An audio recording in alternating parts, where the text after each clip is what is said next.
Brendan noticed some unusual chunks of hair on the floor. He walked into the kitchen and found Romeo lying next to his food bowl. The bowl was untouched, and he realized that Romeo hadn't eaten anything since the previous night. This was concerning because Romeo was usually a voracious eater and finished his meals quickly. Brendan wondered what could be wrong with his furry friend and decided to keep a close eye on him. He knew that a loss of appetite could be a sign of illness, so he made the mental note to observe Romeo's behavior carefully and to take him to the vet if the situation did not improve. Brendan hoped that Romeo was just having an off day and would soon return to his usual self. As the day progressed, Brendan noticed that Romeo hadn't moved around much and his tail barely wagged, which was unusual for him. Brendan grew increasingly worried and decided it was best to take him to the vet to find out what was happening. Brendan knew that it was important to act quickly because he loved Romeo very much and wanted to ensure that he received the best care possible. Unfortunately, the vet delivered some bad news. It appeared that Romeo was in poor health and was slowly deteriorating. In fact, the vet mentioned that Romeo had little time left. This news was quite devastating for Brendan as he loved Romeo very much and the thought of losing his furry friend was heart-wrenching. As he returned home, he couldn't help but think about all the wonderful memories he had shared with Romeo over the years. The walks in the park, the games, the adventures, the moments of cuddling on the couch all flooded back to him. Brendan knew that he was losing his loyal companion and it was hard to accept. Quietly, he began to sob, trying to come to terms with the fact that Romeo was on his way to death. Although Brendan felt helpless, he knew that he wanted to make the remaining days of Romeo's life as happy and comfortable as possible. He promised to cherish every moment with his furry friend and give him all the love and attention he deserved. As Brendan sat with Romeo, he couldn't help but think about the day he had found him. It had been a time of great turmoil in his life, with his divorce causing him immense pain and suffering. Brendan had felt lost and alone, and he often spent his days aimlessly wandering around the city, hoping to find some peace of mind. One day, as he was walking, he spotted a dog eating out of a fast food bag. He slowly approached the dog and made some clicking sounds with his mouth. The dog immediately perked up and came running towards him. At that moment, Brendan didn't know if the dog was running at him with good intentions or not, but he had taken a chance and allowed him to come closer. Much to his surprise, Romeo had come right into his lap and started licking his palm. Brendan had been taken aback by the dog's friendly behavior, but he soon realized that Romeo was just seeking some affection and attention. The dog leaned back as if asking Brendan to pet him, and Brendan obliged. From that moment on, their bond grew stronger and they became inseparable. Brendan couldn't help but smile as he remembered the joy that Romeo had brought into his life. Romeo had been a lifesaver for Brendan. After taking the dog in, he had noticed a significant improvement in his mood and overall well-being. Romeo's barking at night had forced Brendan to take him outside for walks, which had helped him to become more active and get rid of his depression. He would often run around with Romeo, trying to tire him out so that they could both fall asleep. This had helped Brendan to become more fit and healthy, and he had noticed a positive change in his mental state as well. Romeo's outgoing nature had also inspired Brendan to go on adventures. They had explored the woods, gone hiking and fishing, and even visited several national parks together. They had created a list of places they would visit each year, and Brendan had found a renewed sense of purpose and joy in life thanks to his furry companion. In short, the homeless dog had helped Brendan to rediscover his zest for life and had made him feel alive again. Brendan had made up his mind to take Romeo on one final adventure, a trip to the Grand Canyon. He knew that this might be their last trip together, so he wanted to make it a special one. He began packing everything he needed for the journey, making sure to include all of Romeo's favorite treats and toys. He also booked their flights, excited at the prospect of spending some quality time with his furry friend in one of the most beautiful natural wonders of the world. As he prepared for the trip, Brendan couldn't help but feel a sense of bittersweet anticipation. On one hand, he was excited about the adventure that lay ahead, but on the other, he knew that this might be the last trip he would take with Romeo. Nonetheless, he was determined to make the most of their time together and create some lasting memories that he could cherish for years to come. At the check-in counter, the officer informed Brendan that due to Romeo's age, he couldn't be transported in the cargo hold of the airplane. The officer asked if Brendan would be willing to leave the dog with someone else, but that was out of the question for Brendan. He tried to explain his situation to the officer, but the conversation seemed to be going nowhere. Meanwhile, a passenger standing in line behind Brendan began to complain, accusing him of holding up the line. This only added to the stress of the situation. Frustrated and upset, he began to argue with the impatient passenger. However, he soon realized that this wasn't getting him anywhere, and he decided to take a step back and think about his options. He went back to the bench where he sat down and began to pet Romeo, feeling overwhelmed and unsure of what to do. As he sat there, he noticed the captain and his crew approaching the gate. It was then that Brandon had an idea. He mustered up the courage to approach the captain and asked him if there was any way he could take Romeo on board with him. He explained the situation and how important this trip was for him and his beloved dog. "Excuse me, sir, are you the captain in charge of the flight to Flagstaff?" Brandon asked, trying to get the attention of the busy man in the pilot's uniform. "Yes, I am. How can I help you?" replied the captain, glancing at Romeo and smiling. "I'm having trouble bringing my dog on board. The check-in officer says it's too old to travel in the cargo hold, and it's really important for me to bring him along. Do you have any suggestions?" Brandon asked pleadingly. "I understand how you feel, sir, but unfortunately, I don't have the authority to override the rules." "I'm sorry," replied the captain sympathetically. "Is that a German mix?" he asked, noticing the dog's breed. "Yes, it is. How did you know?" Brandon was surprised by the captain's knowledge. "I used to know one." "Well, I wish I could help you more, sir," replied the captain, his lips tightening in regret as he started to walk away. As the captain left, Brandon continued to pet Romeo, feeling helpless and unsure of what to do next. "Come on, Romeo. Looks like we'll have to take the long drive," Brandon said, disappointed. Just then, the captain turned around and approached him. "Excuse me, did you say Romeo?" the captain asked, looking at the dog. "Yes, that's my pup, Romeo," Brandon replied. I think I know who you are. You must be Brandon," the captain said with a smile. "How did you know?" "Yes, I am." Brandon was getting curious. Captain started beaming as he connected all the dots. "Does the name Lloyd Garner ring any bells for you?" Captain asked. Brandon gazed off into the distance and pondered intently on why the name struck a chord in his memory. Suddenly, he lifted his head with a realization, knowing precisely who the captain was referring to. When Brandon found Romeo, he initially brought him to a shelter with the intention of reuniting the dog with its owner. However, after a week had passed with no one coming forward to claim Romeo, Brandon decided to keep him for himself. After forming a strong bond, Brandon considered enrolling Romeo and himself in a training program. It took them 2 years of consistent training to pass the certification test. While out with Romeo one day, Brandon received a message from a friend who worked at the police department about a missing 81-year-old man with Alzheimer's and dementia. The man had been missing since 5:20 p.m. and it was now 8:45 p.m. He was only wearing a thermal shirt and pajama pants, and the temperature outside was 33 degrees. Despite the police department's use of bloodhound teams, they still needed additional help and asked if Romeo could assist in the search. Brandon and Romeo joined the police department's bloodhound team to assist in the search. They started by following a scent from a rope that was given to Brandon by the police department.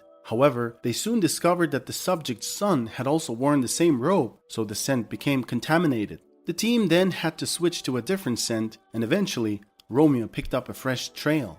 When they reached the area where the bloodhound lost the scent, they encountered firefighters who had already searched the area visually and with a thermal imaging device. The surrounding area was mostly bordered by steep canals, making it difficult for someone with mobility issues like the missing man to traverse. After checking the canal's edge, they retraced their steps and followed the wind back to where the trail was lost. Eventually, at around 1:15 a.m., Romeo barked once as he had been trained to do. Brandon was nearby and quickly found the missing man lying on his side by a shallow ravine, holding Romeo away from his face as the dog liked to lick people's faces. After the successful rescue operation, the 81-year-old man was hospitalized and discharged a few days later. When he was feeling better and able to speak, his wife asked if he could recall any details about his ordeal. He replied that he couldn't recall how he ended up in the ravine, but he vividly remembered the dog that licked his face. The whole family was laughing. The man's wife was overwhelmed with emotion. She hugged Brandon tightly and thanked him with tears in her eyes. The man's daughter, who lived far away, sent a heartfelt message to Brandon, thanking him and Romeo for bringing her father back to her. She told him how much her father loved dogs and how he used to have one when she was a child. "I am the son of Lloyd Garner. My name is Ethan Garner," the captain said. The captain's words left Brandon in disbelief as he struggled to process the coincidence that had just occurred. It was as if fate had orchestrated their meeting in a way that was beyond comprehension. The captain said that he had been at work when his father went missing and was unable to thank Brendan and Romeo for their heroic actions. When he returned home, he asked about Brendan Banks and was told that he was a modest man who preferred to stay out of the limelight. Despite not being able to express his gratitude in person, Ethan was thankful for their intervention and felt that it was a sign from God. The captain's face was filled with joy as he spoke. "Mr. Banks, thank you for bringing my father back," the captain said and hugged Brendan. Brendan was looking at the captain. Then he looked at Romeo and said, "Well, if it wasn't for this guy, I don't know where I would be. Thank you, buddy, for coming into my life and giving me so many bright moments." Brendan was crying. The captain's smile widened as he watched Brendan wipe away his tears. "Well, I suppose today I'm going to bend some rules," the captain said. "You're going to fly first class and see the Grand Canyon." Brendan's eyes immediately widened in excitement, and a big grin spread across his face as he petted Romeo and then hugged him tightly. Brendan couldn't believe his luck. He sank into the plush leather seat, feeling grateful and overwhelmed by the unexpected kindness of the captain. He looked over at Romeo, who was curiously peering out the window, his tail wagging in excitement. The captain announced through the speakerphone that they had 2 special passengers on board, Mr. Banks and his heroic dog Romeo, who had saved the captain's father's life a few years ago. The announcement was met with a round of applause, and the passengers on the plane looked at them with admiration and appreciation. Brendan felt a little uncomfortable at first with all the attention, but he couldn't help but feel proud of Romeo and himself. He glanced over at Romeo, who was wagging his tail and panting happily. As the airplane took off, Brendan gazed out the window, taking in the stunning view of the clouds and the sun setting in the distance. He couldn't help but reflect on how much his life had changed since he found Romeo. From a simple act of kindness, he had formed an unbreakable bond with the loyal dog and had gone on to use his skills and training to help others in need. Now, here he was, sitting in first class with Romeo by his side, on his way to see one of the wonders of the world. Brendan felt grateful for the captain's generosity and couldn't wait to see the Grand Canyon with his own eyes. The rest of the flight went by smoothly, and when they finally arrived in Arizona, the captain escorted them to a waiting limousine. The captain smiled, his eyes sparkling with kindness. "You and Romeo deserve it," he said. "And who knows, maybe this is just the beginning of more adventures to come." "Thank you, Ethan," Brendan said, and they drove off. After a couple hours of slow walking, Brendan and Romeo sat on the flat rock and enjoyed the view of the Grand Canyon. As they sat there, Brendan couldn't help but feel grateful to see such a breathtaking sight with his loyal companion by his side. The sun was beginning to set, casting a warm orange glow over the vast expanse of the canyon. The stillness of the moment was only interrupted by the occasional sound of a bird or the rustling of leaves in the nearby bushes. Brendan was holding Romeo's head in his lap. He took a deep breath, inhaling the crisp, fresh air of the canyon, feeling content and at peace. "Thank you, buddy. Thank you for everything," Brendan said. A few tears trickled down Brendan's face, landing on Romeo's cheek. Brendan was patting his best friend and telling him how much he loved him. Brendan and Romeo spent their last few weeks together at home, just enjoying each other's company. They would sit together on the porch, watching the world go by, or lie together in the sun on the lawn. Romeo was getting weaker and weaker, and Brendan noticed his heavy breathing. He stopped taking Romeo on long walks, instead opting for shorter strolls around the block. Brendan knew that their time together was coming to an end, and he wanted to make the most of it. During those weeks, Brendan thought a lot about their adventures together. He remembered the time when they found Lloyd Garner and how Romeo had saved his life. Brendan knew that he wouldn't have been able to do it without Romeo's help.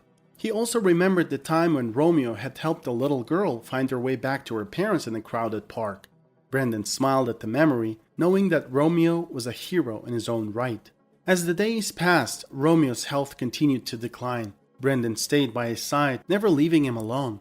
He knew that Romeo was in pain, but he wanted to make sure that his best friend was as comfortable as possible. Brendan spent his nights sleeping on the floor next to Romeo's bed, holding his paw and whispering words of love and encouragement. When Romeo passed away, Brendan was devastated. He had lost his best friend, his loyal companion, his hero. But he knew that Romeo was in a better place now, free from pain and suffering.